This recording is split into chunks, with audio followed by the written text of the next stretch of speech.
Good morning. It is Sunday. Did you watch the video where Tom helped me out yesterday and we chatted?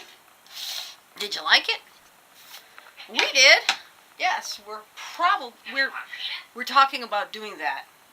We're collecting topics, and we're gonna do like every other week. We'll do an hour video, and then I'll upload it a half an hour each week. Because asking more commitment at a time is not reasonable. But we really enjoyed it, and we really thought, that could be a lot of fun to do. So, well, I started working on warping my loom yesterday, and got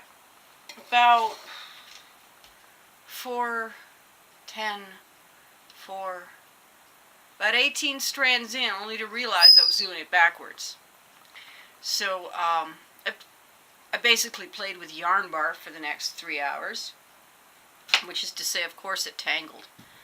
But yeah, I did not just take scissors to it. I actually untangled the whole shebang, got it all rolled back up, got back to work, and I'm going to continue on that later. It's so nice being able to do it in the bus, because when you do it in the house, you have to do it all at once when there's nobody home, and you only get half as much length, which means you have to do it twice as often. So I'm getting a much longer warp out of it in the bus, and I can leave it set up overnight, so I can quit partway through the job, and I'm not inconveniencing everybody with strings strung out all over the place. Just finished breakfast. I'm not sleeping well these days because, as I've mentioned before, my ostomy is too active at night. The solution to that is irrigating, and that hasn't been going well, and I'm not going to do that today. For one thing, I didn't get up till 9:30, so, it's a major chunk of my day to also do that, and I'd much rather go work on my looms, so I'm going to have another lousy night tonight. But I'm so happy that I didn't die! Yeah, that's what I get told by people if I complain about it too much. Oh, well, at least you're alive. Yeah, I'm not dead. I get to continue living. Paying bills, working hard, feeling emotions. Life, yeah. Okay, enough of the negativity. And I believe in the power of positivity. I do, in fact, try to practice positivity. But it's not natural to me. What's natural to me is to feel my feelings. So, about the only thing I can really say about positivity is it's not something that just comes to you. The trick is to try to comment less often on the negative stuff that you have going on, like the other day I was watching Aja on Pandemonium, and they were taking an extremely long time to get down a very rough road and to get to a destination, and she started to say about how it seemed like an awful lot of trouble, this road, and that the destination really ought to be worth it. Really hopes it's worth it, because man, what a lot of... And then she corrected herself and said, but it's such a nice road after all. And I think that's the best example of what positivity is. It's not a case of I'm always happy, I never show my feelings. It's a case of remembering at the last minute that you're supposed to try to find something positive about it. And that's what that whole, well, at least you're alive thing is. People who say that to me don't understand that for me, life is not inherently wonderful. Life is inherently horrible and needs to be improved constantly to be worth living. Yeah, it is inherently horrible to be alive, in my opinion. Always has been. Well, not when I was a little kid, but by the time I hit puberty, I really didn't understand why I had to be here, or what I was supposed to do with it. And I back then, I didn't see that as something unique to me. I couldn't fathom why other people didn't feel that way, didn't appear to feel that way too. I'm just like, why do other people seem to be so happy with their existence? And I realize now that it was probably the autism making life genuinely harder for me. You know, and now, of course, the results of cancer are making life genuinely harder for me. Yeah, because I had just been, you know, winning at life before this happened. Just winning. Yeah, I was doing all right. I do my best. And in some extents, you can say that it, you know, not being naturally happy has actually made me better at finding and forcing happiness. And is that good for something? I'm really not sure.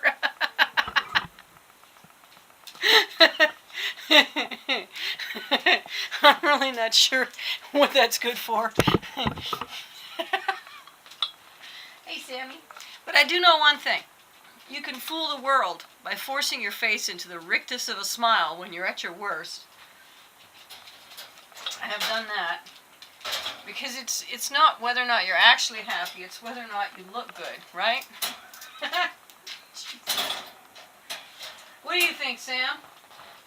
Is happiness an illusion that we paint over top of reality? Or is it something we can actually achieve and feel? I'm asking a wild bird who's been locked in a cage for the last 40 years about happiness. Poor Sam. Anytime I want to stop and think I've got it bad, I've got this poor shit here to give me the lie. Poor Sammy. I do my best for you, but it's not enough, is it? The best would be a wife in a jungle. Yes, that would be the best. A wife in a jungle. That's what I think. Let's put you back in the corner there. You can sit by the window, Sam. I like to keep him by the window. Natural light's good for him. And he's got a view. Yes, I know it. I know it. Okay, Sam. There you go. When you're moving his cage around, you have to be aware of where your fingertips are. If they intrude into the space in the cage, or even close enough for his beak to reach, yeah, he will bite you. He bites. Does this parrot bite? Actually, the better question is this a parrot who isn't likely to bite? All parrots bite. All parrots. Those cuddly, sweet, friendly parrots you see, they bite. They're just not biting right now. There are circumstances. You can learn how not to get bitten. Sam hasn't actually bitten anybody in uncountable number of years now. It's been a very long time since Sam tasted blood, which is good. Parrots aren't supposed to eat blood, not even the vampire goth type. But that's not because he hasn't. Well, he doesn't try as hard anymore. When he first came, he had such a solid hate on for everybody that he made an effort. If he saw an opportunity, he raced for it. I mean, he was like, unguarded moment. Boom, I'm right in there. And now it's more like, if you make it easy for me, you know, then I probably will bite you. But otherwise, I just want a peanut. He always wants a peanut. He wants a peanut right now. The funny thing is, I'm pretty sure there's a peanut in his dish. Shall we go have a look if he's got peanuts already? Let's see if Sam has a peanut, shall we? Let's see. What you got in your dish there, Sam? Any peanuts? Oh, there are no peanuts in your dish. You have no peanuts. I know, isn't that a terrible thing? Let's give him a peanut. As it happens, I have a few. Everybody likes peanuts around here. Okay, so we got this peanut monster.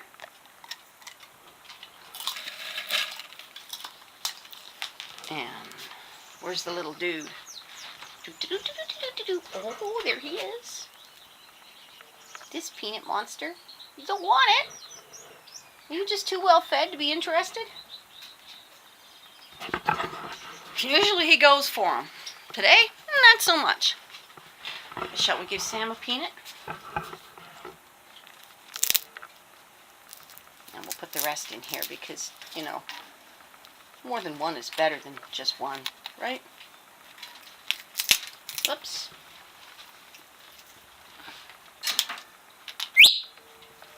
Shrieky, don't take my peanut, I shriek. Look at that. He took nothing out of it and threw it to the bottom. Because there's more peanuts over there. That's what parrots do. That's how in the wild they help fertilize and feed the rest of the jungle. Because there are little animals down there who can't climb up and get the other things because peanuts grow in the ground. The other things that are up in the trees that the birds are throwing around. And the little animals go scurrying around under the trees where the parrots are eating all the dropped food. And what they don't drop, what they don't eat, rots and becomes fertilizer. So parrots are food distribution animals. The consequence being, they eat about 20% of what you give them, and the rest is thrown out into the compost or trash or whatever you do with it. I kid you not. And these little finch things, seeds go everywhere, even though I clean the bottom of the cage regularly.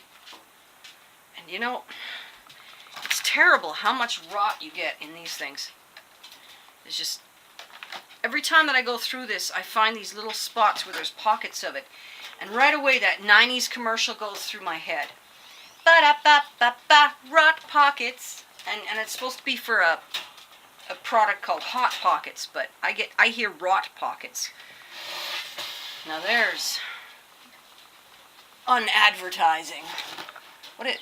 We used to have these stickers when I was a little kid that did that were like anti-advertising. We're like, plop, plop, piss, piss, oh, what a relief it is. Plop, plop, piss, piss, oh, what a relief it is. Which is, you know, a commercial they don't run anymore either.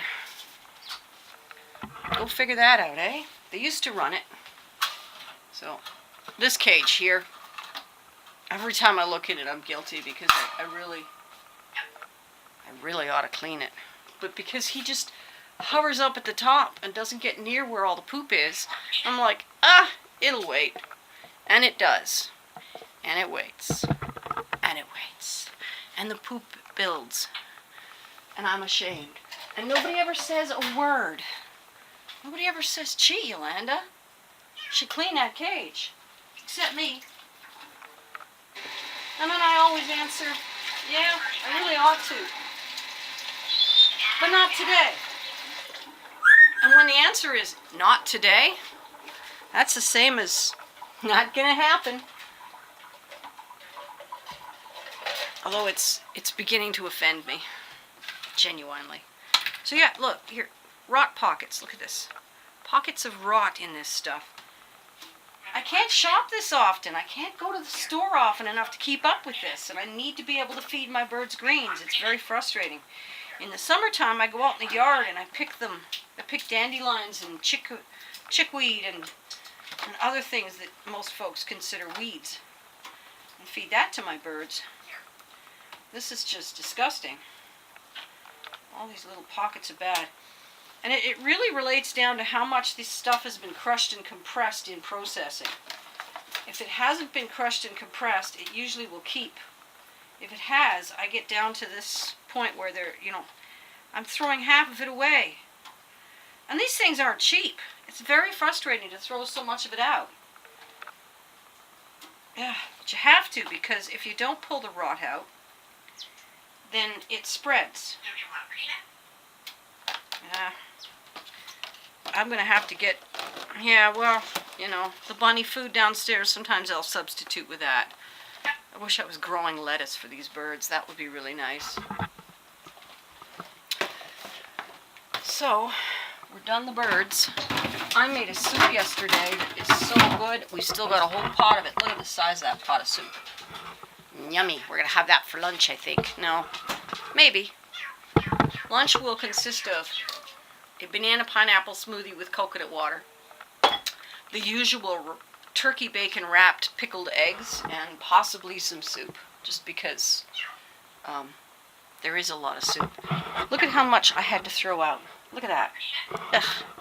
Now I have to handle it again to put it in the compost.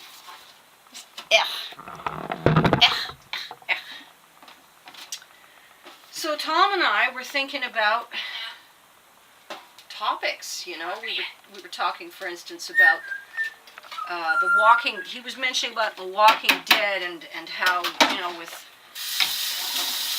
the zombies, there's one clear answer on how to deal with it. You eliminate them. But with the people who are just as weird and dangerous, it's not that simple. You have to work your way around. And so we wrote that topic down because I wanted to riff on making people into monsters, othering them so that you can do as you please to them. And, that should be a pretty good topic, eh? No, I'm thinking about that topic. I really have nothing to talk about today, but it's a daily vlog, so I'm riffing for a half an hour every day anyway. Probably coming down to 15 minutes a day. And that's all right. I don't know. I'm trying to think of something else to say, to talk about. I've already told you. My life is so bloody dull right now.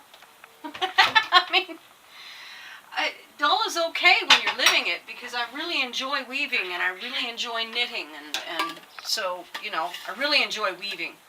And I'm getting very excited. Did you see? Oh, let me just show you the fabric that I made. It is so lovely. I've got it tucked away in a trunk behind the couch here. Let's just see where I'm going to get it. The couch is on wheels. One of the clever things you can do in a small house is put your furniture on wheels. Look at this fabric. Look at that. There's so much of it. And the next bolt is going to be twice as long. Definitely want to make pants, I think.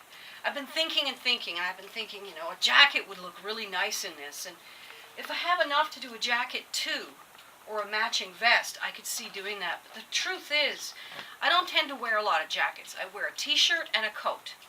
And that's it, because I have all these hot flashes. But pants, I'm always trying to come up with another pair of pants that I can wear out that is as comfortable as the stuff I wear at home. And in fact, possibly, that I can just wear at home.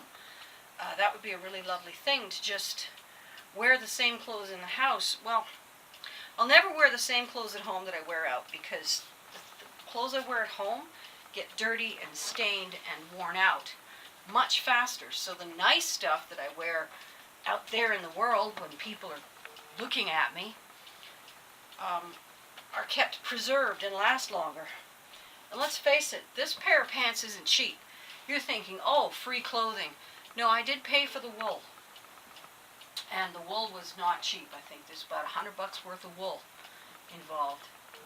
Wool is expensive. All that knitting people do that's so affordable is done with acrylic, which is cheap. But real wool, that's not cheap. So these are going to be $100 pants. So I always have to keep that in mind when I'm doing my sewing, that it's not just my time that I've spent. The materials that I'm using is not cheap. Yeah, and then when you think about that a blanket's worth of wool cost about $100, and then you think about this blanket is wool, and it's felted wool. That's what I'm going to do with that one. I'm going to felt it, and this looks like it would. Yeah, that's woven. And it's been felted. And so that is easily $100 worth of wool right there. And that is kind of that's what I was going to make with that blue. I was going to make one of these. Which, as you can see, this one here, it was at the thrift store because it's got some stains. But not knowing what the stains are, I'm able to ignore them. Perhaps I should do something. Yeah, there you go. Ottawa Valley Woolens. That's Canadian. So I don't care about the few stains. Mostly, you know, my husband throws it on the bottom of his bed to keep his feet warm at night. It's a throw blanket you can throw on you, and it's a lovely blanket in spite of these stains. So I don't care that it's got stains. They're easy to ignore. I paid like $5 for it. That's a lot of wool. And you know, you could conceivably take a blanket like that from the thrift store and cut a pattern out of it, placing your pattern pieces around the stains, and make yourself an article of clothing from it. It's one of the things you can do if you know how to sew. You can take any flat bit of fabric and stitch it into something. A blanket like that, maybe you'd have to team it up with you might need 2 blankets and have to use some different materials together to create an article. You can create a jacket out of something like that that would be very nice and warm. With a little bit of interfacing and stuff, you could even give it the stiffness you want. Although I think the fabric is thick enough that it acquires its own stiffness when you start putting in pleats and folds. So, you know, it would make a really, really nice jacket. And you could just cut around the stains. And because it's already been felted, you have quite a bit of license to wash. You don't want to wash your wools in an ordinary agitation washer on hot. You don't. No matter how many times they've been felted, they will discover new ways to felt even smaller. I don't think I've talked... Yeah, I should show you the first hat that I made. I know you've seen my hat because it's in... The hat that I made is in the... it's in the thumbnail on my channel. And I remember someone saying, well, anybody who can rock a hat like that is worth knowing, which was a really sweet thing to say. So, I'm going to show you the hat, though. So, I made this hat with felt. I'll take the goggles off. I didn't make them. I didn't make the pins, of course, although I made this one. That's on the 3D printer. So, there's the hat I made. I love it. It's an amazing hat. I felted it. But what nobody knows is this is the second hat I made. And this material, I think I've got a $500 hat here. The first hat I made, I put it in the washer a little too long. And try as I might, there just was no way to get to stretch it far enough to wear. A child could wear it, and I would love to find the right child for it. I would love to give this to a child. I tried hacking out some of the wool to hollow it out so that I could stretch it and pull it and make it fit better, but this hat needs a small head, and mine is a small head. This hat needs a tiny head. So, it's a wonderful hat if you've got a small enough head. That's what happens to wool. It can always felt a little smaller. And this hat's waiting for the right home. Yeah. I'm not doing giveaways. I tried giveaway. You know, I could give away this hat on the channel, but I'm not doing it. I'm not doing it. I tried giveaways last year, and nobody wanted the stuff. I gave away one item. Everything else was just ignored. So, I'm not doing it. You want me to do giveaways, you gotta make my channel a little bigger. 5 viewers just doesn't cut it. You gotta share this stuff. You gotta convince people I'm worth looking at. Then we'll do some top giveaways. Like, for instance, I'm keeping the fern, but the plant pot, if I run into someone who likes it enough, I'll give this away in a heartbeat. Cute, isn't it? Okay, well, I think I'm going to end this vlog here. And I won't have to edit it. I can just upload it because I don't have 2 files. So,